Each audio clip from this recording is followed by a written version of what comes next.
Hey everyone, welcome back. It's me, Sam, on my podcast, which is wild, right? Because we have not been doing this for quite a while, and I'll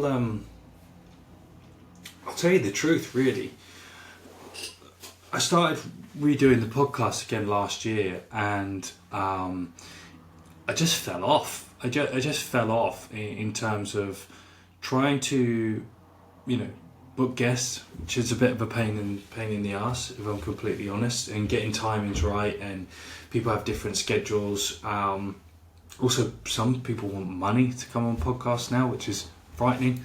And I had to put my attention into a few other different things. But a lot's been going on, and I really thank you for listening to it. I've been on a lot of people's podcasts in the last 6 to 12 months, and a big part of that is obviously because of my book that I've released and published now, called The Sports Speed System. 400 pages plus of pure speed geekery, and that was kind of really what prompted to bring the podcast back, if I'm completely honest. It is the ability to have great conversations around speed and coaching with not just the same old people that you see on podcasts, and that kind of do the same speed speaking circuit, saying the same things over and over again. Actually, different coaches that you may never have heard of before, that are utilizing really good training practices and getting great results. But then also, I think a big thing about a podcast, it should really reflect coaches in their journey. And I've been coaching almost for 20 years nearly, and I started in professional sports in 2012 and had actually worked with a few professional athletes before then. And so 12, 13 years of that, that 20 has been what we could call like the highest level out there, as it were, quote unquote. And so, with that, my journey has changed so much, and where it started from had changed. I was really lucky to be able to work at Wasps, professional club that I was going to play for, or wanted to play for, definitely. The academy, head of academy, came to scout me at Wasps when I was playing, and turned up at the wrong club, because I changed clubs and I broke my leg that day, and then that was it, over at 19 for me. Kind of like last chance saloon for that, and then ended up working for them.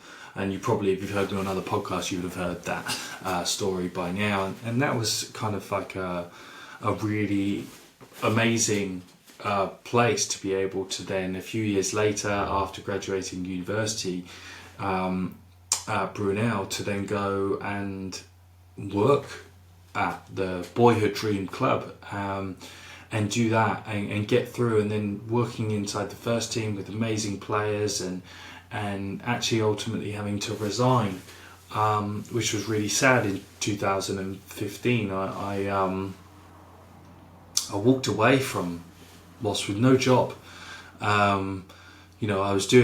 I had started my academy and was doing a few bits and bobs consulting wise at that point, but nothing can take away the sadness that you feel from walking away from that job. But although it was the right decision that I made, and I was reflecting on it actually last night, thinking about doing this podcast today. It's just this solo cast to talk to you about what's been different about my journey compared to other people. Is that the two professional clubs that I had spent most of my time were not the best experiences from working with good people. When I was at Wasps, ultimately down the line, the director of rugby, who led a real bully culture, it was a very bully culture. the players ended up getting a mutiny with him, and he ended up getting thrown out of the club, and he went to another club, and they did the same thing a few years later. And I was a real victim of that, being called a wanker. And there was one stage where I was trying to get involved with a PhD research project with Forstex, who are now Avowed. This is when they first came out. And having him just berate me and belittle me in a really disgusting way in a meeting with other staff, and calling me an FRC, and all this sort of stuff. And I was only 22, 23, 24, something like that at that time, and it was just a bit like, hang on a minute, mate.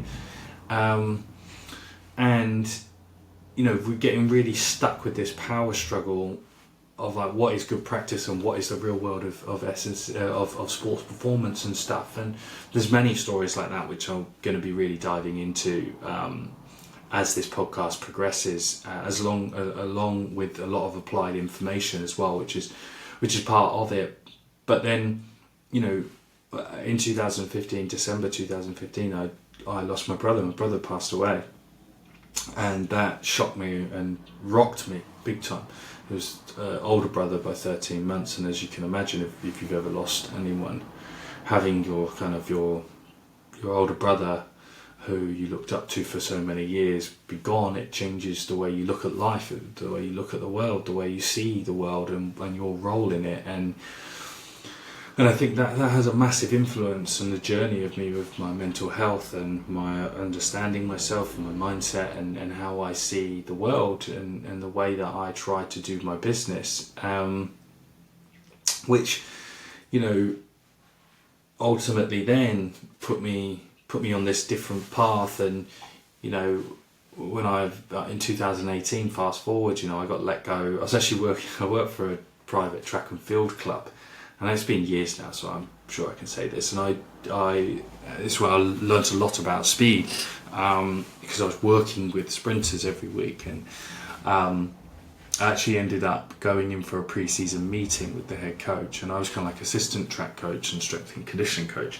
And she was asking about programming and bits and bobs, and I had just said that she wanted to start off with like intensive plyometrics or whatever, and I kind of disagreed, and we were going forward and back. It was a planning meeting, and then I ended up getting fired on the spot.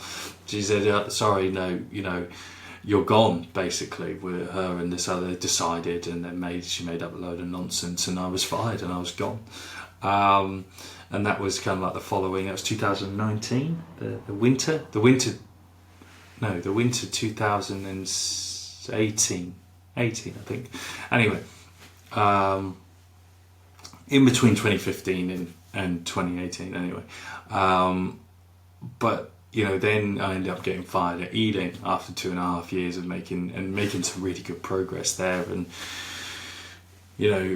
that story was just absolutely crazy. When you put players first and then call out and challenge it, not in a negative way. Long of the short, for those who've never heard, is that I was at one point, I'd been there for 2.5 years. I was a senior S&C, so I was the assistant to the head of performance, who was self-promoted himself to the head of performance, and I was running and managing a team of 4 interns. Or 5, as doing their education. I was in charge of the speed and power for the whole program, the sports science, managing the GPS and the injured players, and I ended up getting norovirus. So I think at one point under my guidance, I had 40 out of a squad of 49 players. I had 41 that I was responsible for. And I'd come in and I'd do the injured boys on a Friday morning, and I remember I peaked. I did 6 sessions before 12:30. I ended up getting norovirus, and I had previously the boss had brought me up in a an appraisal for wearing my headphones for too much in the office, and it kind of started to really come out to get me. And this is not a victim, this is, is what it is. I'm just telling that story, and that was hard for me to deal with in that way, and that was quite a bully culture there as well. And one of the injured boys when I was off got pulled in to condition games that pre-season. So this was the October, that pre-season to September. First week of September, we played Harlequins in a pre-season friendly, and he subluxed his shoulder.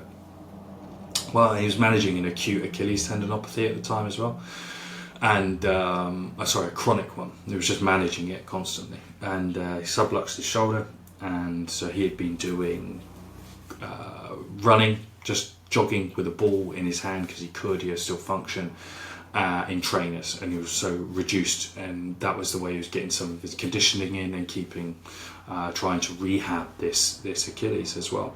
And the coaches needed him to make up numbers for condition games, so he got put in, and I challenged it, and then that was pretty much the end for me. I got ambushed the following Monday when I come back in, and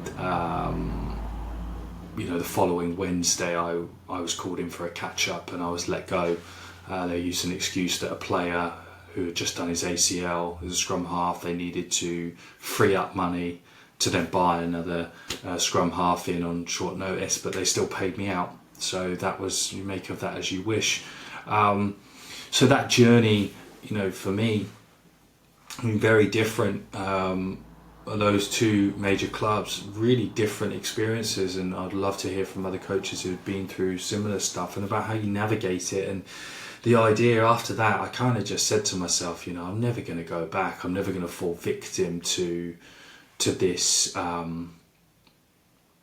that system in that way again. I just couldn't do it to myself. I was heartbroken. I was really heartbroken at that point. And the rest is history, as they say. I did have a 2-week stint as head of performance for London Scottish the year after COVID, so when we came back out. Previous years to that, I was doing all the stuff. I was working with NFL guys, and Alex Gray notably.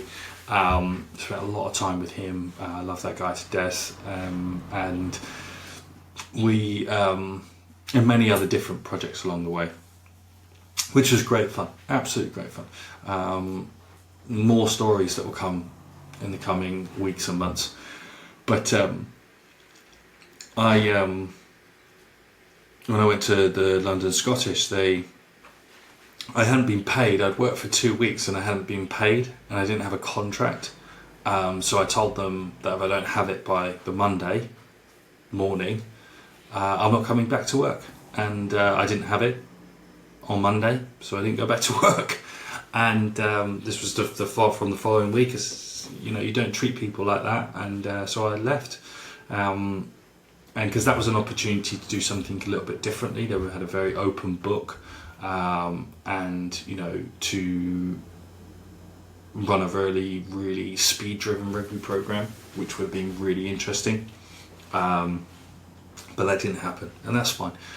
So at that point in my journey now, at 36 years old, and I wanted to bring a new slant on performance podcasts, and I do a lot of run my own business. I do a lot about business, mindset, and coaching as well. It complements my Legacy Mastermind, where I work with coaches on this sort of stuff and help navigate this journey. Because as coaches, yes, we can be really glued and eyeballed into one direction, where we completely miss the picture on the other direction. And writing my book over the last sort of year and a half has really shown me that. The feedback from that's been amazing. But bringing conversations of a different ilk to help coaches and bring on business people to an S&C podcast, I think will be a really good avenue to talk about creating business as well as creating great coaching, because the two don't go hand in hand very well. When I first got into S&C coaching, it was rammed down my throat that you don't coach for money. People don't do it. You don't do this for money. And I think, I've got to eat. I've got to pay my bills. I do believe that we should get paid a good wage, not the £18,000 a year I was on, and the minimum wage that I see so many coaches fall victim to. And there are other ways to be successful as a coach, and loads of realizations that I've got along the way, and insights. And just because you've worked for England, it doesn't mean that you're the best coach. And just because you've got X badge, you've got this badge, you've got that badge, makes you the best coach. It doesn't. It really, really doesn't. And it doesn't make you the best version of you either. And that's huge. And I just want to be able to talk really freely and openly about that, whilst providing some useful entertainment. So that's kind of where we're at, and that's where we're going. And with the book and all the teaching stuff, I do a lot more on YouTube. Last year I got my Instagram account hacked and taken down, lost it for 3 months, and it kind of really hit a reset for me that around the role of social media and bits and bobs and like short form content, and it's a necessary evil, I believe. Like, I don't know, you tell me. Like, short form content is a pain in the arse. Like, Instagram sucks. They're all pretty shit in their own right. To try and really make a difference, you're asking for, what can I do for someone in 15 seconds? And the content that obviously gets the most likes and engagement and everything is usually, you either have to slag someone off, or you have to